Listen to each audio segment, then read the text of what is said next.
Hello, everyone. Happy New Year from ANPA and ANPA Foundation. Welcome to 2025, the start of our ANPA Financial webinar series. This is the first of many this year. I'm very excited to to be part of this webinar series. This year is an exciting series, but today we are going to be talking about your most valuable assets. I want everybody to start thinking about what is your most valuable asset. My name is Dr. Stanley Okoro. I'm a plastic surgeon in Atlanta, Georgia. I am the president of ANPA Foundation. I'll be moderating this session today. Today is our 33rd webinar series. 33, amazing. I don't know if our president is online. He is traveling in Nigeria, but this is an ANPA webinar. ANPA is a 501c3. He's calling me on the phone right now, but I can't answer the phone.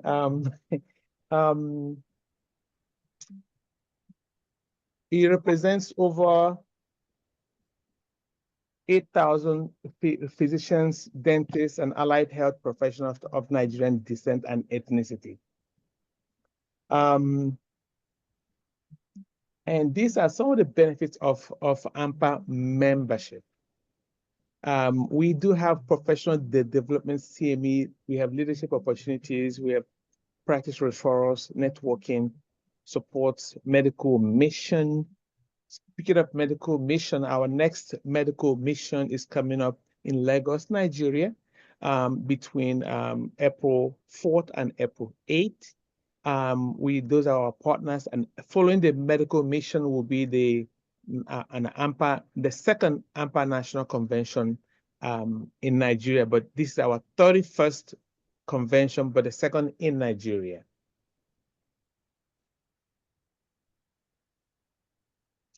For those who are interested in joining ANPA, there's many ways to be connected to the ANPA. The easiest way is ANPA national website, is anpa.org, but we are also on social media, on YouTube. By the way, this webinar will be posted on ANPA national YouTube page at ANPA National. This is a co-sponsored financial webinar between ANPA and ANPA Foundation. ANPA Foundation is the 501c3 private foundation of ANPA, was founded in 2022 for three main purposes: to raise funds and create financial independence for ANPA via philanthropy, estate planning, business investment. Number two is to create sustainable system of health care in Nigeria and beyond. And number three is what we're doing today is to educate ANPA members about personal business investment, tax strategies, estate planning, multi-generational wealth, legacy, and philanthropy. We do have, we were doing a monthly webinar, but there's so much to share. We may have to do a few every other week for now until we catch up on all the information we have to share. But this is an intentional aggregation of subject matter experts. We think this is the highest and best use of your time. It is free to ANPA members, so please do share. ANPA webinar disclaimer: the materials presented at all ANPA webinar is for general educational purposes only and is solely the opinion of the presenter. No webinar is intended to provide personalized financial or legal advice. It is left to the discretion and judgment of you, and is your sole responsibility to determine what is necessary for your own practice. Neither the speakers or ANPA can be responsible for the materials, opinion, or inadvertent error or omissions in the preparation or presentation of the material. Furthermore, nothing in the material should be construed as an endorsement by ANPA. Without further ado, today we are going to be talking about protecting your most valuable asset. I'm going to introduce, I almost called him a doctor, but he must well be an honorary doctor, Dr. Enyi Kanu. He is our financial guru, well known to ANPA members, needs no introduction in the ANPA ecosystem. He's an author, well-respected, knowledgeable, and Eni will then introduce our expert. Eni? Stanley, thank you very much, and Happy New Year to all of you. Welcome to the educational series that has been orchestrated for the last few years. Let me start by expressing my empathy for those of us who are in the Los Angeles, California area. We truly wish you well, your safety, and all of the protections that hopefully you can afford yourself and the support that the infrastructure for ANPA and so on can afford you. So we're with you, and we pray for your safety and all the good wishes for you. Eni, can I hold you for a minute? I need to recognize our national president who just joined. Yes. Dr. Chief Eke, are you able to unmute and just say a word? Thank you. Yeah, Professor Stanley Okoro, thank you. And thanks to ANPA Foundation for all the good things you do, teaching us about money. Like you said, without the mission is not about money, but without money, there's no mission. I'm calling in from Lagos, Nigeria, where I'm trying to do some homework about our upcoming medical mission in April, as well as convention. So that's why I'm not there with you, but I'm there in spirit, and I'll stay as long as I can. But I have other meetings tonight. Happy New Year, everybody. This is being recorded, so we can also listen to it afterwards. It's an added value being an ANPA member. And thank you, Mr. Enyikano, as well as Mr. Michael Sir. So I like that last name. I hope Stanley and everybody can add Sir when you talk to me henceforth. So thank you. Hey, is our national treasurer, Dr. I don't see him here yet, but he wanted me to remind everybody that it's time to pay your dues. Anyway, that's it. That's from the national treasurer. Eni can continue. Thank you. Thank you very much. Thank you, Mr. President. Keep up the good work, my friend. Let's all keep climbing. So we're focused on these monthly presentations, on giving you sound, expert, legal advice, on providing you solutions and strategies. And the reason that's important, my friends, is because bad advice is very costly. Expensive. I'll say it again. Bad advice is very costly. A lot of times we present things in these forums where people wonder why, how come my financial advisor has not shared this with me, or how come my CPA? That's going to happen.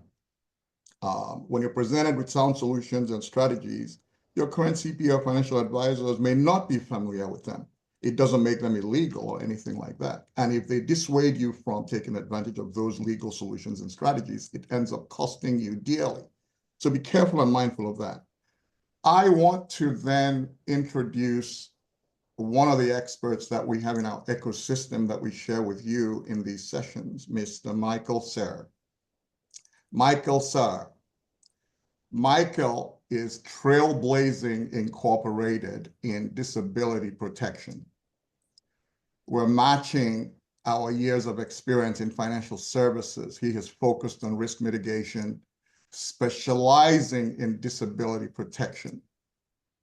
He spent 23 years as a regional VP at Principal Financial Group, which he left in 2020, leading himself to basically innovate into the business that they have, One Protection. His partner is James Leary. They have done an incredible job of clarifying the importance of, my friends, your most important asset. It is a blind spot for a lot of you. You don't really understand and have a full appreciation for how important it is to protect you. I will let Michael speak about this thing because it is something that we find a lot of people not truly tuned in on. And so, Michael, I am going to let you do you because that is your focus. And I'll end on this and I'll transfer this to you. Everybody that we bring here will be focused on a very specific area. They're specialists in their field. So they have an inch of focus and miles of expertise in what they provide and deliver to you. So you're going to find Michael delivering expertise in an area that is incredibly important, and we want to make this your first resolution regarding 2025. Welcome, Michael. Michael, you can share your screen now. Great, thank you. Well, good morning, good afternoon, and good evening, depending on where you're at. I'm really grateful to be here. I really appreciate the opportunity to be part of this organization and share my expertise. And I've been around for a while, as the bio said.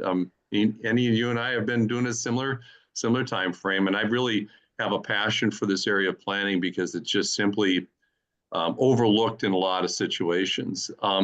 One of the things that I like to do is just take a step back and really just frame up what we're going to be talking about here. And if we think about how busy everybody is, I always ask the funny, it's just a question, it's trying to be funny, is raise your hand if you're not busy. Everybody we know is just, everybody's just drowning, and so when we're thinking about our day-to-day and our insurance to-do list, disability insurance, when everything's going great, everybody's working and you're feeling good and so on and so forth, it's on the bottom of the list sometimes.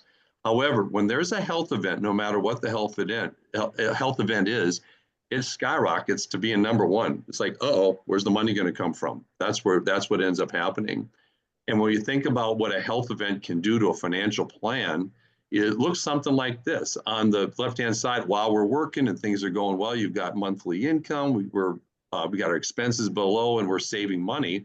But when a health event strikes, two things happen. I've got a lot of expertise in this area, both professionally, but also personally, knowing people that have been disabled. Some have survived and recovered, and others have passed away, and others are still disabled to this day.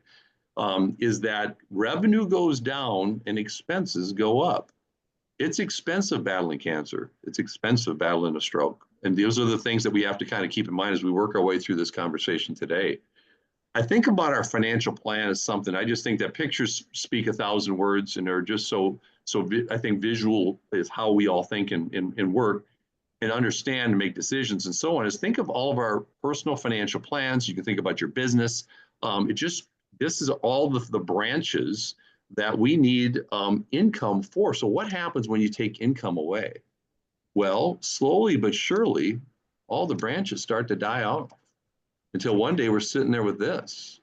And that's what we're needing to avoid. So how do we avoid it? Well, that's the point of today is, making sure your income is properly protected. Having adequate disability insurance is really the point.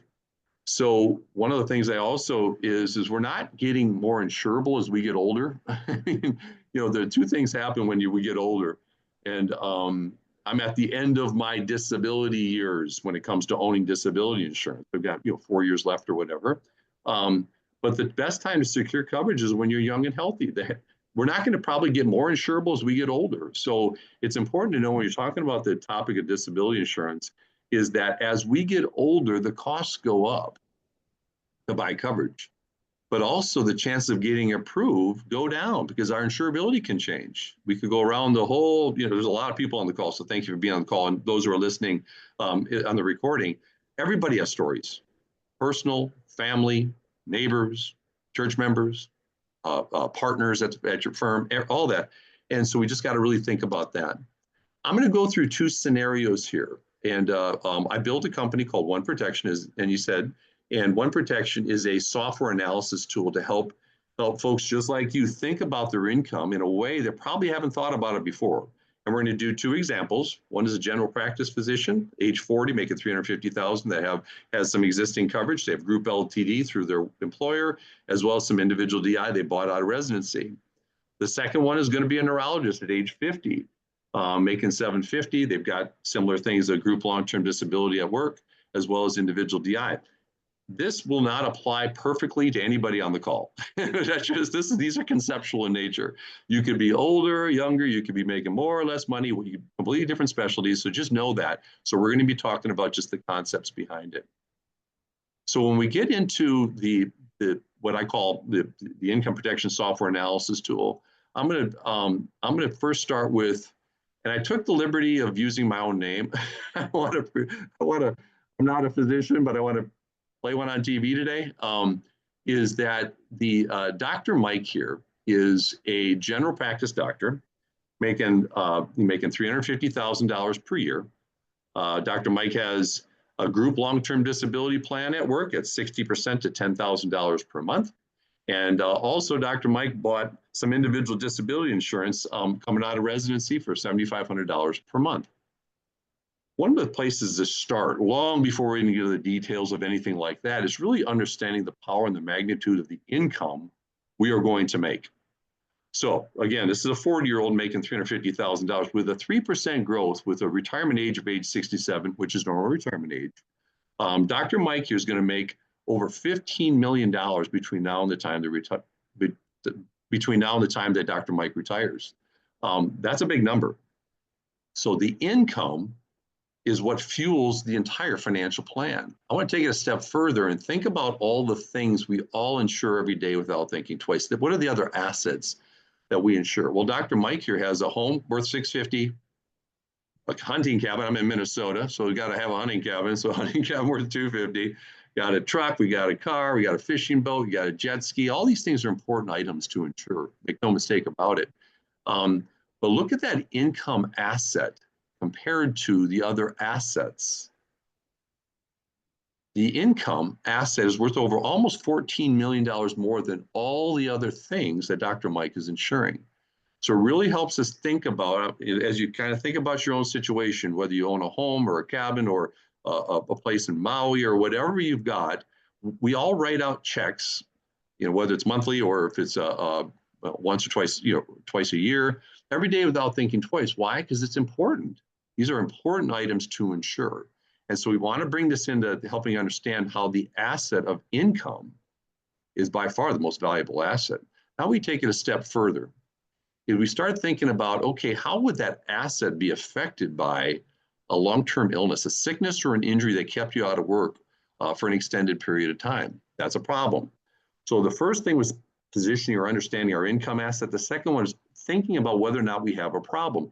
If you're not sure if you have a problem, that's what the point of this is today, is then to work with any or your financial advisor and make sure you do an analysis to make sure you're in a pretty good spot. So let's see whether or not Dr. Mike here has a problem. Well, here, Dr. Mike's making about $350,000 a year.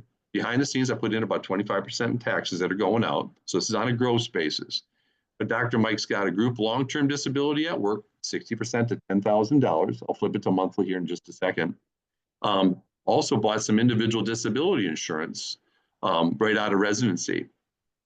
So we've got a gross income loss of about a deficit of about $140,000. But let's go ahead and flip it to net.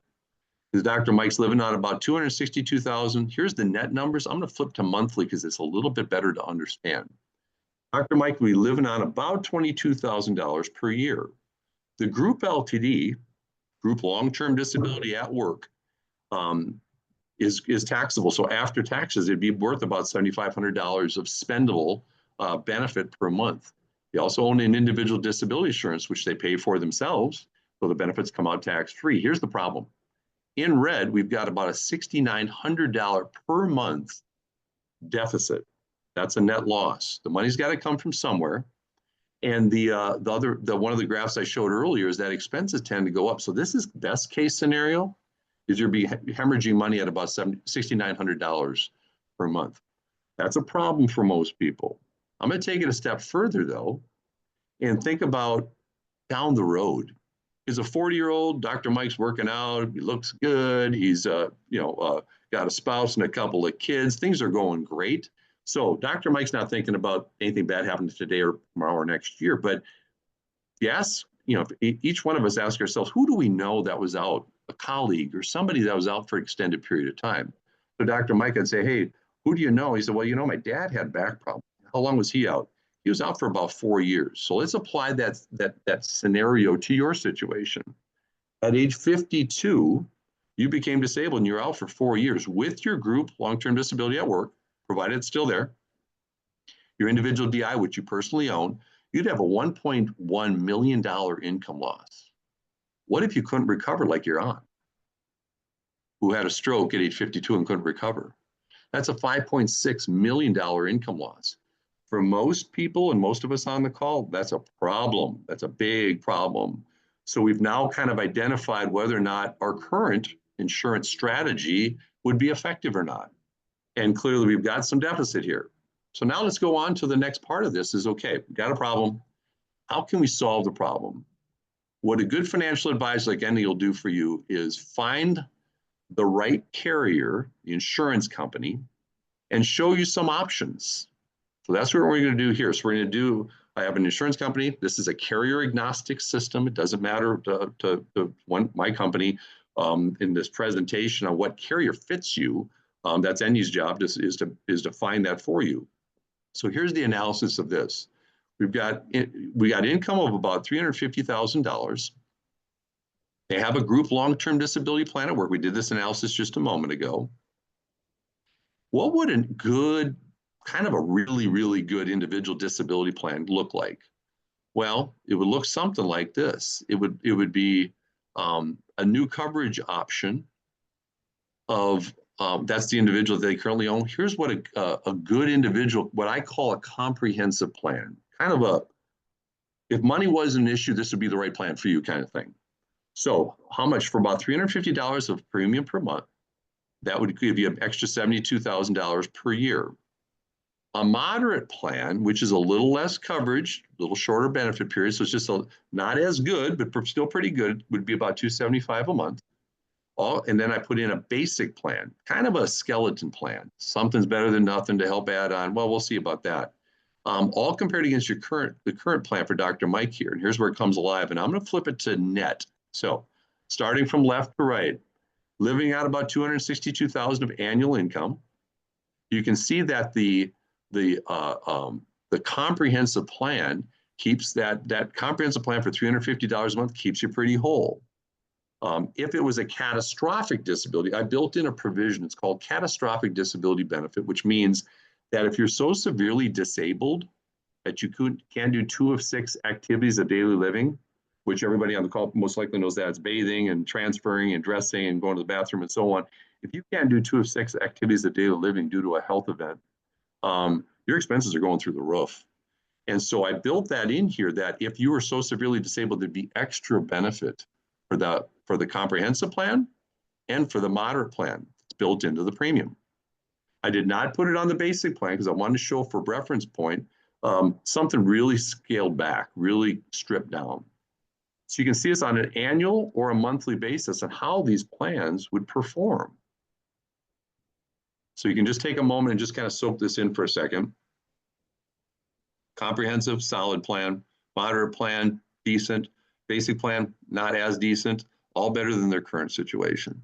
Now I want to take it a step further. Nothing matters until you need it. And remember that out of work window with Dr. Mike's aunt? If that were to happen to Dr. Mike, starting at age 52 and couldn't recover, we already talked about the $5.6 million income loss. And if we flip that to net, after taxes, it'd be about $3.6 million that would be gone. So how do we solve this problem? This is a big problem. That's why I put it in red. It's a big problem. A comprehensive plan, the one that we just looked at for $350 a month, would reduce that loss down. There's a lot of working parts here. The group long-term disability is stuck. There's no cost of living adjustment. It doesn't increase. It's just stuck there. The individual DI that they currently own works pretty good. The new coverage that they bought from you or from Enyi, it would be doing a very good job. And here's the point. We saved Dr. Mike over $2 million of net income. And if it was a catastrophic claim, a very severe disability, traumatic brain injury or a stroke, there would actually be more money coming in than went out. However, when you're dealing with a catastrophic, there's not enough money. It's just you're going to need every penny you can get your hands on. Now let's contrast that with a basic plan, just a real skeleton plan. You can see right away that it hardly saves you enough money. It's really not a very good idea. So most of the time when people look at this, they go, nah, I don't want anything to do with that. Can you tell me more about this comprehensive or moderate plan? If we're going to insure something, let's insure it properly. So this is a way to really think through, when you get an opportunity to work with Enyi on this, is to think through your situation so you can make a good decision on what's the right plan is for you. Now, the next thing I want to do is talk about costs.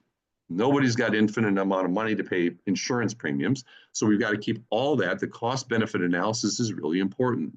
So let's assume that Dr. Mike here buys a comprehensive plan starting at age 40 and never becomes disabled. So I'm going to take the health event out. By the way, you don't buy disability insurance like you don't buy life insurance hoping to use it. So I mean, that's just something we want to avoid, right? And so the premium, if you plot between the current individual DI plus the new comprehensive plan, you can see that the original income asset, the amount of money starting at age 40 to age 67 that Dr. Mike's going to make is about almost $15 million. By paying these premiums and never becoming disabled, all it did is drop that income asset from 14.9 million down to 14.7. It's literally just a dusting off the top. Now to take it a step further is, remember those other assets we're insuring every day without thinking twice? Dr. Mike's got that home worth $650, cabin, vehicles, and so on. All important items to insure, make no mistake about it. The question is, how much does it cost to properly protect them? So if a tornado comes whipping through tomorrow or a fire burns it, everything's gone. It costs about $9,600 per year to properly insure that all those other assets, which totals a little over $1 million, about almost $1.1 million. What if that same event, tornado, fire, whatever happens, disabled Dr. Mike tomorrow, and Dr. Mike could never work again? Well, between the net group LTD after taxes, the individual disability insurance that they owned coming out of residency, plus that comprehensive plan that they just bought, look at how much benefit that would be, $9.4 million. So the question is, how much does it cost to have that peace of mind? Well, between the two individual coverages that they're paying for, it's about $6,700 a year. So here's the point. For a premium difference of about $2,900 less per year, there's a protection value of over $8.3 million more. And if it was a catastrophic, highly unlikely, but if it was a catastrophic disability where starting tomorrow, Dr. Mike couldn't work anymore because of something very severe, and they couldn't do 2 of 6 activities of daily living, there'd be over $12.4 million of more benefit coming out than they would than all the other things that they insure every day without thinking twice. So here's the point, everybody. Disability insurance is protecting the one asset we can least afford to lose.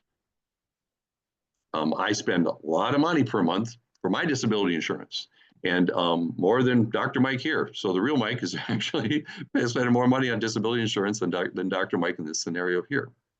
So that's the first scenario. We're going to open up for questions at the end. The next thing I'm going to do is I'm going to go ahead and flip over to the other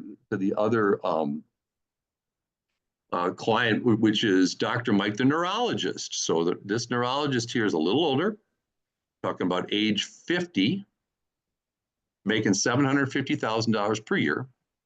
Now, Dr. Mike, the neurologist, is going to work to age 67 and has group long-term disability at work. Plus, they have $15,000 a month of individual DI. So what we're going to do is analyze Dr. Mike, the neurologist situation now. Now, you can see where we all started before, which is that the income asset for Dr. Mike is over $17 million. Big number. It's a lot of money to be made yet by working and being actively engaged in working. Dr. Mike, too, has other assets. We've got a home worth $1.2 million, got a cabin. Again, I'm in Minnesota. You got to have a cabin up on the lake.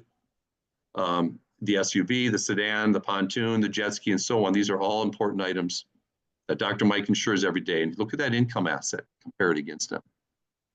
The income asset is worth over $15 million more than all the other assets Dr. Mike is insuring. So it's really putting this, again, helping understand and really positioning in our minds how powerful and how valuable that earned income is. Now we have to look at whether or not we have a problem here. Well, here's Dr. Mike making $750,000, got a group LTD plan at work, got that $15,000 of individual DI. Here's the gross income loss, but here's the net. When you take out, I put 30% of taxes behind the scenes, we have a $219,000 net income problem. On a monthly basis, Dr. Mike could be living on about $44,000, And between the net group LTD, the current individual disability insurance, there's still a shortfall of about $18,000. And as I mentioned earlier, everybody, expenses tend to go up. So this is best case scenario. The money's got to come from somewhere. The question is, how long does it need to go before it starts to really erode and destroy a financial plan? So that's how we start that and start looking at these other out of work windows. Let's just say that Dr. Mike had a colleague who at age 57 was disabled, had a stroke, and couldn't recover. So if that were to happen to Dr. Mike, there'd be a $7.2 million income loss. That's with the group LTD and with $15,000 of individual DI. That's a big problem. So this is how we can help really think about what we're trying to, like I always say, buying insurance doesn't change the risk. It just shifts the risk from personal assets to all or in part to an insurance company. That's what this whole exercise is all about. So now how do we solve Dr. Mike's problem here, the neurologist, Dr. Mike? Well, here's how we solve it. First of all, here's the gross income. Here's their group long-term disability. Here's their current individual DI. Here's a comprehensive plan. For about $800 per month, there's an extra $180,000 of net benefit. I'll get to the net numbers here in just a second. Here's a moderate plan, a little less benefit. Here's a basic plan. We did the same exercise before. All compared to the current plan. Here's where it comes alive. As we start looking at it on a gross, but then a net basis, left to right. Dr. Mike's living on about a $525,000 between the net group LTD and their individual DI. They're pretty whole. We're going to flip it to monthly so we can look at it from a monthly budgeting perspective. Living on about $44,000. You can see that that comprehensive plan does a pretty nice job, keeps things pretty whole. Moderate plan, doing a better job than the current plan on the far right. The basic plan, it still stings. We're still hemorrhaging at almost $11,000 per month. I built in it like I did before on the general practice doctor. The comprehensive plan has the catastrophic disability benefits. So again, what that means is if Dr. Mike was so severely disabled that he couldn't do 2 of 6 activities of daily living, there'd be an extra $10,000 per month to offset all those additional expenses. I did the same thing true for a moderate plan. That you can see that it helps cover those extra expenses because it's very expensive when you can't do 2 of 6 activities of daily living. Now let's test these plans. Now that we've seen these, let's go ahead and test these plans. Remember that out of work window, like their colleague starting at age 57, couldn't recover. With the group LTD plan and with their current individual DI, they've got a $7.2 million gross income loss. If you flip it to net, about a $4.3 million income loss. So pay attention to that number there. Now we're going to solve the problem. Here's what a comprehensive plan would do. It would reduce that for original loss on the left-hand side there, 4.3 million down, but it would save Dr. Mike $2.6 million of net income. And if it was a catastrophic disability, there would be $4.1 million of net income saved. But can we take a look at that cheap plan? You betcha. Here's what a cheap plan does for you. Not much. That's why it's really important to go through this analysis so you have what you think you're going to have. It's no different if your home got burned down. What do you want the outcome to be? Do you really want to have a huge deficit here? So you got to come up with that with personal assets. Or would you rather have proper insurance?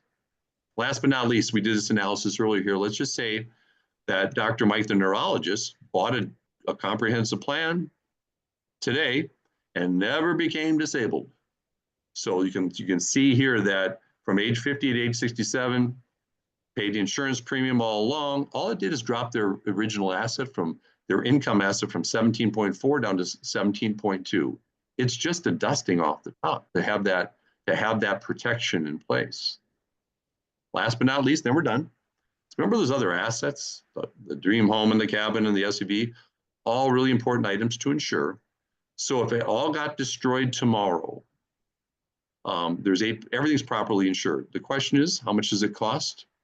Fair amount of money to cover all those assets, but we do it because we know they're important to insure. But what if You bought a comprehensive plan and became disabled tomorrow and could never work again. So between the net group long-term disability, individual DI that they bought years ago, plus the coverage that they just bought, there'd be over $10 million of net benefit that would be payable. The question is, how much does it cost to have that peace of mind? About $14,000 per year. Here's the point. For a premium difference of less money, $4,500 less per year, you have a protection value of $8.7 million more. And if it was catastrophic, almost $11.5 million more. So here's the point, everybody. Disability insurance, nobody likes writing out checks for anything. I mean, let's just be honest about that. But we do it when we understand what's at risk and whether or not we want to absorb the risk personally with our assets, or we want to shift the risk, all or in part, to an insurance company. And that way we can have a financial strategy and a financial plan that's going to be successful no matter what. So that's the presentation. So I'm going to go ahead and if there's other comments from you, I would love to hear that, or Stanley, and otherwise we can open it up for some questions. Thank you very much, Michael. I don't think there's more to add to what you just delivered. We're going to open it up to questions. Stanley, you want to get started? Yes, thank you very much, Michael, sir. Appreciate that. So this is how we're going to do it today.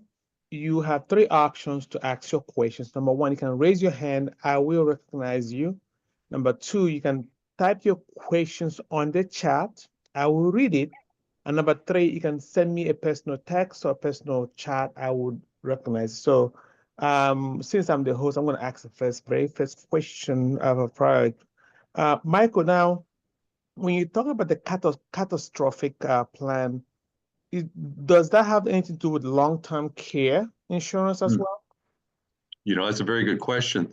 Because this is an individual disability insurance plan, there are different riders or provisions you can add on. These are cost items. For example, one of the cost items inside a good individual disability plan is partial disability. So if you can't work full time because of a disability, it's taken care of with the rider that we call residual. I don't know why they came up with that word, but it should be called partial. But anyway, the point is that that's a provision that you pay for. And the other provision is the catastrophic disability. So you pay for that provision, you pay for that. It has some similarities, Stanley, to long-term care. Is that long-term care insurance is based on not the inability to do 2 of 6 activities of daily living as well. The difference, though, is disability insurance is designed to cover your earned income. Long-term care insurance is an asset preservation product. So that helps you. So they really kind of cover during the working years, it's the income we're trying to protect. And then the retirement years, it's the assets we're trying to protect. So if someone's too sick or work in the retirement years and they can't do the activities of daily living, they have a long-term care benefit. So no matter what kind of care that they need, if they can't do the 2 of 6 activities of daily living, the point of that is to not have the assets erode and get destroyed. So they're different. And so I think of it like this, Stanley, is that during the working years, having good individual and making sure your income is properly protected, which can include those provisions like partial as well as catastrophic, is essential. And then at some point, when it makes sense, is to buy long-term care, because that's really thinking about, does long-term care claims happen during the working years? Sure, but it tends to be after you retired. And so they kind of have a lifelong handing off of the purpose. As I mentioned, I've got about 4 years left of my disability insurance, in which case then I'll be more dependent on long-term care. Does that help? Okay. Yeah, that helps. So the second question is, can you talk about own occupation? How does that affect doctors? Because I notice a lot of doctors have disability insurance, but it's not own occupation. Can you explain that a little bit? You bet. Yeah. One of the key definitions, there's a couple of really important provisions inside of disability plans. Number 1 is what I call the renewability. Can you own it and control it and have guaranteed premiums to age 65 or 67? That's really important. But the second one, which is probably even more important after you get through the first one, is make sure that your occupation is properly protected, and that's called own occupation. There's multiple definitions, but a really good disability policy is going to protect you in your occupation. So the definition would say your inability to perform the substantial and material duties of your own occupation and your specialty or subspecialty. You want to make sure that that definition is in there, because there are many, many scenarios where someone is unable to do their specialty, but they could potentially do other things, but that's not where they make their money. That's not what their training is, and so on. So you want to make sure that if you're not able to do your job, what you were doing right before a disability occurred, that you have adequate protection to make sure that you're going to get your benefit, to make sure you can maintain your lifestyle and not be forced into doing something that you're not really trained for, or you have no interest in, or you can't make enough money at. So that's why own occupation, Stanley, is just so important in a good disability policy. And the last question before we go to the chat, I'll open it up, is a lot of my colleagues also have group insurance. You discussed that during your presentation, but they don't have their own disability insurance. They depend on their job insurance to provide disability insurance. Can you comment on that as well? Absolutely. I think that's the biggest mistake we can make. And here's why. Group long-term disability is valuable. It is valuable. It's not invaluable. It's valuable. However, it's misunderstood on what it's designed to do. For example, doctors come and go in different systems. Healthcare systems buy and sell, and benefits inside the employee benefits side of things can change. You might go out, leave a hospital system to start your own practice. So group long-term disability, one of the biggest misunderstandings about it is they think it's permanent. It's not. If that employer situation changed, you say bye-bye to it. It doesn't go with you. We're individual DI. You own it. You control it. It's guaranteed all the way to age 65 or age 67. So you have some control of it. The second thing is that there's I could spend another seminar on just group long-term disability, but the group LTD, it can have a good definition. Sometimes they don't. So remember back to my own comments, you want to make sure you have a good disability, but there's other provisions. For example, if there's other earned income, it can be an offset, or Social Security or workers' comp. But Social Security, if you were disabled enough to receive Social Security, that's an offset. It reduces, the purpose of the definition of offset is it reduces down the amount of benefits you get. So a lot of people don't understand that. They think, well, if I'm really disabled, I'll get my group long-term disability plus Social Security's disability, because we're all paying into the Social Security system, right? Doesn't work like that. If you do receive Social Security's disability, it reduces your group long-term disability. So what I try to help people understand is that just group long-term disability is valuable. And if you work for an employer that provides it for you, be grateful. But don't rely solely on it. It's a mistake, because there's a lot of twists and turns in life, and you're going to wish that you had better control of your income protection strategy by having individual disability to supplement, just like in my two examples, to supplement the group long-term disability. All right. Thank you very much. It's open. You can ask questions. There's a question on the chat. The question is monthly premium based on the net income from all sources, or is it simply based on what I choose between $350 per month and $800 per month based on your earlier analysis? Uzi, did I ask that question properly? If I didn't, I understand. So here, let me just restate the question is, what's the premium by you? So like that $800 a month or down to $350 a month, what it buys you is the individual disability insurance. It buys that amount of benefit.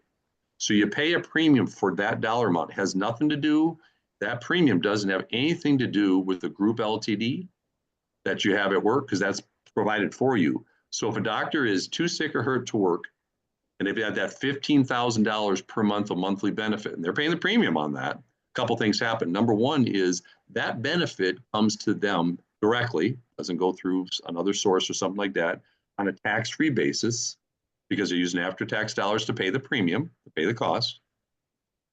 And that is unaffected by other insurances. So in other words, if you were to qualify For the group long-term disability, it does not affect your individual DI. That's why it's so important to do what I do every day, which is every day, I don't write code every day, but once a month, to do different disability policies, because I want to be adequately insured and I don't want to be based on anything else. Whether I receive Social Security or not, irrelevant. Whether I have a workers' comp claim, which is possible, but it's it's irrelevant. If I were to have a group LTD claim, all irrelevant, I still get my $15,000 per month because that's what I'm paying for, and it protects me in my occupation.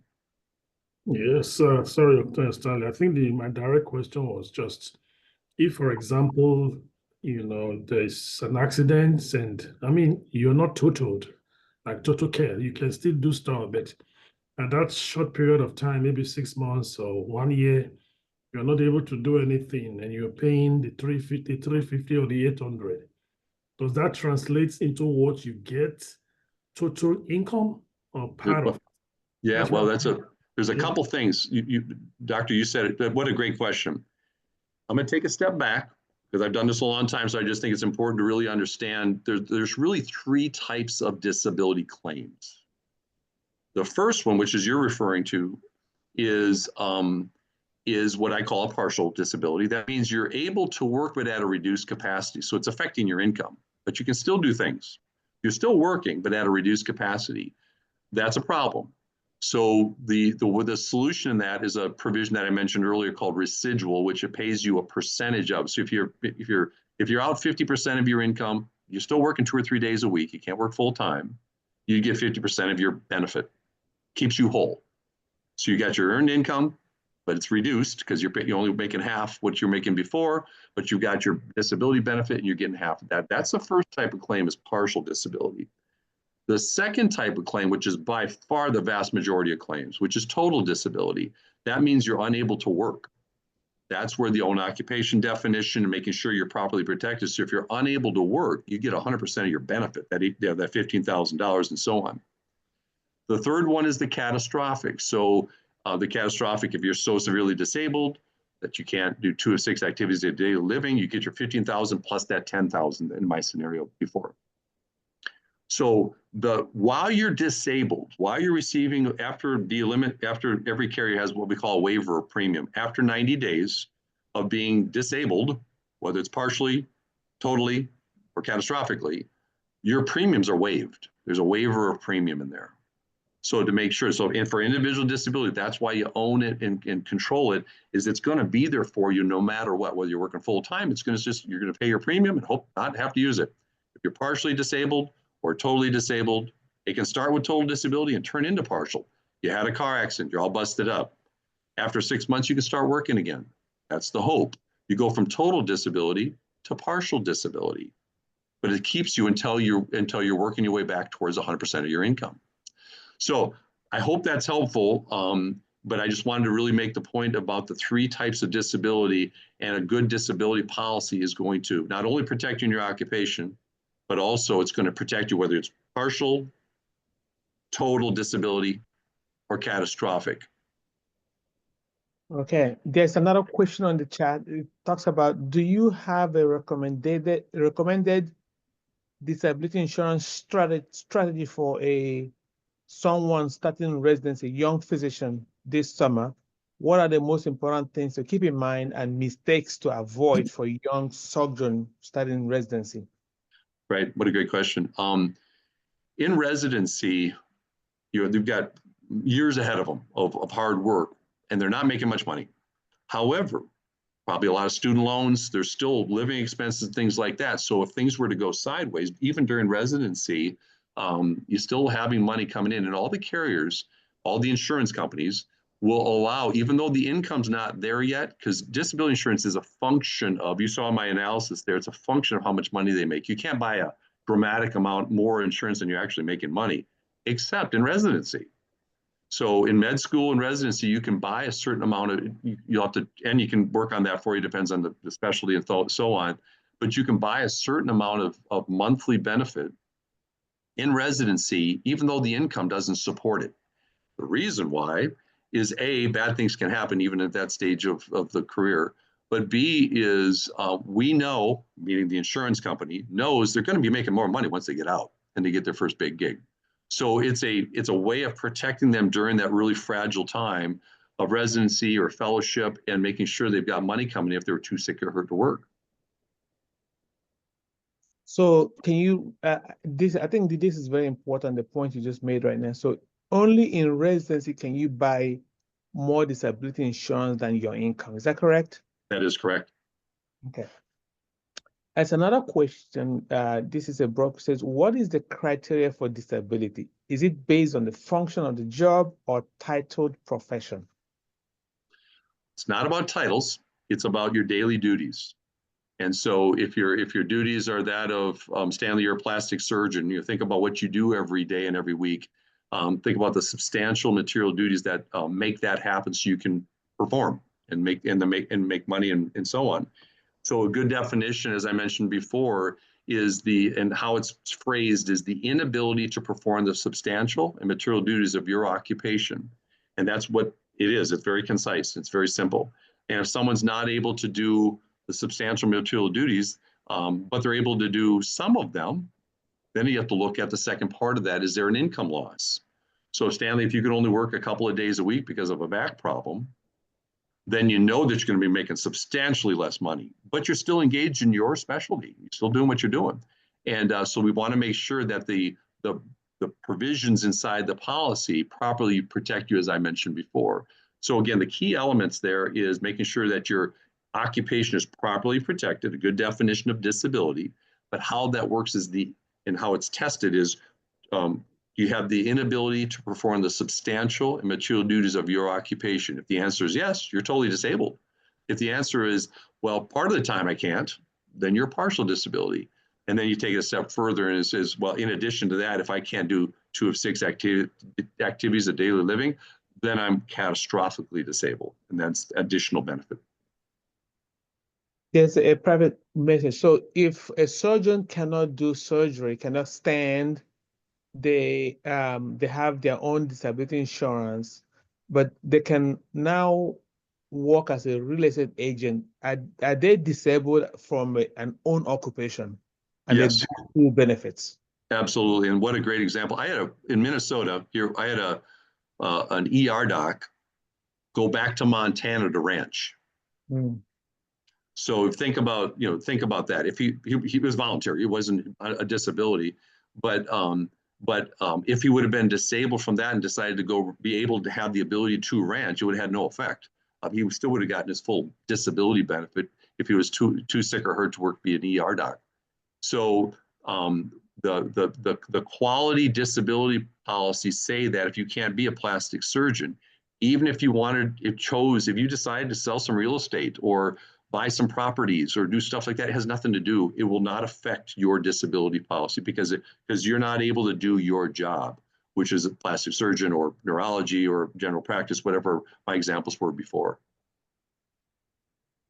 All right. Does anybody have any other burning questions? We have about 7 minutes. This webinars only lasts for 1 hour from 12:30 to 1:30. So we have 7 minutes to end. Any other last minute questions?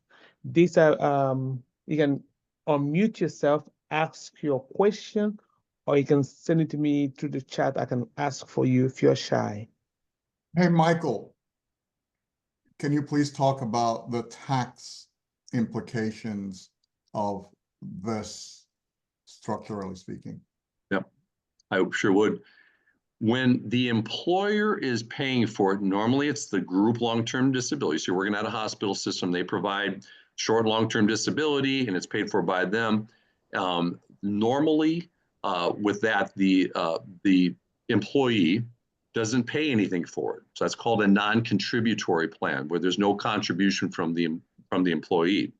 The tax ramification is, though, when you become disabled and you're on claim, that group long-term disability is taxable as ordinary income. People need to understand that. That's important. However, on individual disability insurance, normally, almost all the time, we're using personal dollars, after-tax dollars, to pay the premium. Therefore, at claim time, because you're using after-tax dollars, the benefit comes out to you tax-free. That's a big deal. It's That's a big deal.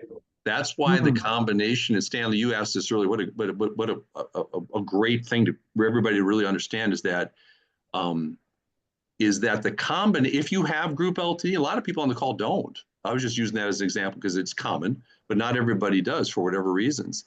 That individual DI policy is just so valuable for so many reasons. You own it, you control it, it protects you, it doesn't offset other benefits like the Social Security and things like that. It has no dependency on anything else. It's just you and your occupation all the way to age 65 or age 67, depending on how long the policy goes, depending on when you bought it and stuff like that.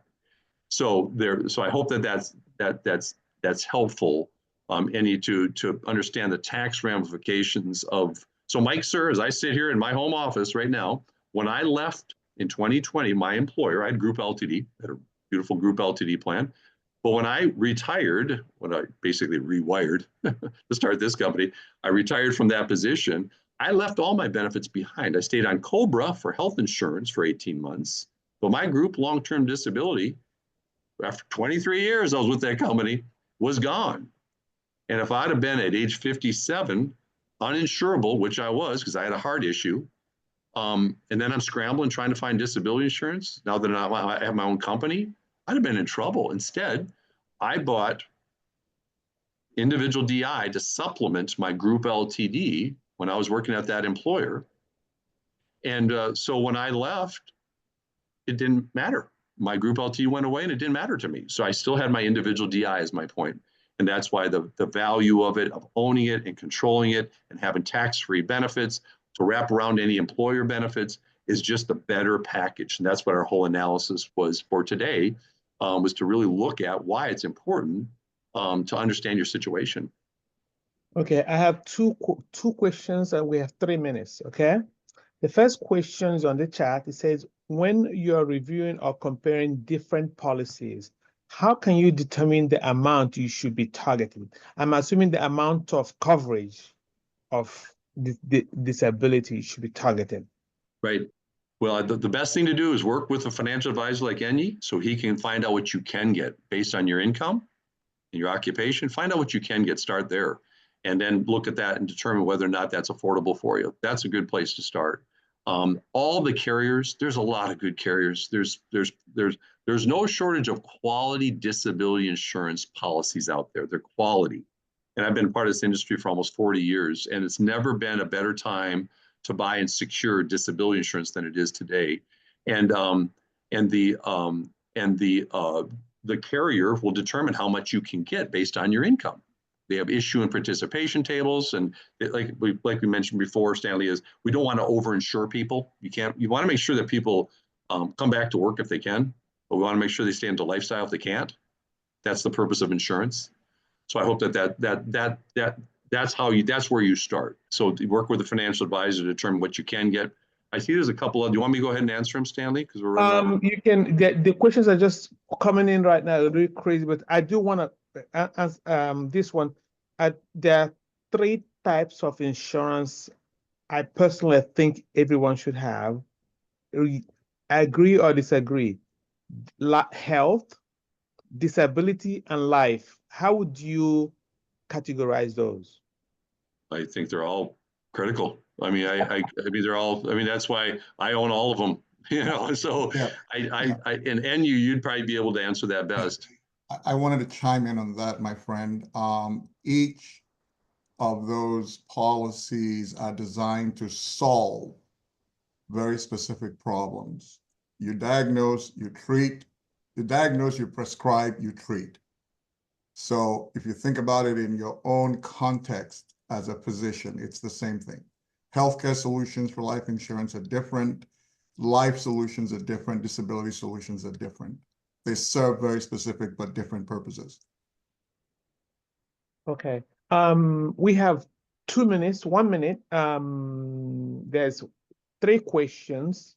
I think the first one's been answered. The last one's been answered. There's no tax on personal disability insurance. He answered that. Uzi, your question, the carriers, I think we recommend own occupation you have to look at the companies that have to provide you with own occupation. Anything else, Yeah. Michael? There's Any a question any there says, last one, point? there's Go ahead. at what point should you consider discontinuing your disability insurance? For example, this is from AO, discontinue it once you reach your retirement goal. It depends. That's what you work with a financial advisor on, because there are people that I know that have retired from their primary occupation, but they're still young enough, they're pre-Medicare and all that kind of stuff. And disability insurance, a good individual DI policy, will still continue to cover you, even though your occupation went from plastic surgery, or general practice neurology. What if you decided to teach at the VOTEC or the school or something like that, or whatever? A good disability policy is still going to protect you. Whatever occupation you were doing before you became disabled, that's your occupation. So if you went from, like that ER doc I was mentioning earlier is now a rancher out in Montana, okay, you became disabled as a rancher. But what if you retired? Well, what are the duties of a retired person? Well, maybe you're a golfer or a pickleball player, whatever it is. If you had a stroke, would it affect your ability to be the normal duties of a retired person? Absolutely. So here's my very biased is keep your disability insurance as long as you can. Because I know people that say, hey, Mike, I'm 63 years old. Should I keep it? I said, would you like to have 10 grand a month coming in if you had a stroke? Yeah. So just keep it until you can't keep it anymore. Because if that's my opinion. All right, Mike, thank you very much for Stanley, sharing. Yes, please go please ahead. go to slide number 31. Slide number 31. I showed that. Yes. So save the date for our next this is not going to be our next. We have another one in between this. February 8th will be another financial webinar. We do have another one in sometime in January. I will let you guys know. I'm working on some things, Amy. Thank you very much. And do you have any last minute thing you want to say before I round up? No, thank you very much, Mike. You delivered as expected. Like Stanley just indicated, there are going to be a couple. We're going to kind of have these intervening sessions. The foundation is the monthly sessions. The intervening sessions will come and you'll be notified accordingly. I want to just touch on this very quickly, the charitable and legacy planning. Stanley uses the words, do you love ANPA? This particular webinar will enable you to accomplish a couple of things here. Save on taxes and deliver to ANPA as part of your legacy. I think it's an important one for the tax saving, component or imperative of that, among other things. But thank you all very much. Stanley? Thank you very much. I would like to, again, on behalf of ANPA and ANPA Foundation, thank you, Michael, for sharing your knowledge with us today. If anybody, if you want more information, please scan the screen. It says indication of interest, or do a screenshot of this. That's how you get in touch with Michael and Amy. Again, it's my pleasure to host today's webinar. I hope it helps you make a better decision in 2025 of protecting your most valuable asset, which is your earned income. On that note, have a wonderful, warm Saturday. Stay warm, stay dry, and we want to pray for those in the West Coast. We pray for them to stay safe as well. Thank you, everyone. This webinar is recorded. It will be posted on the ANPA National YouTube page at ANPA National. Thank you.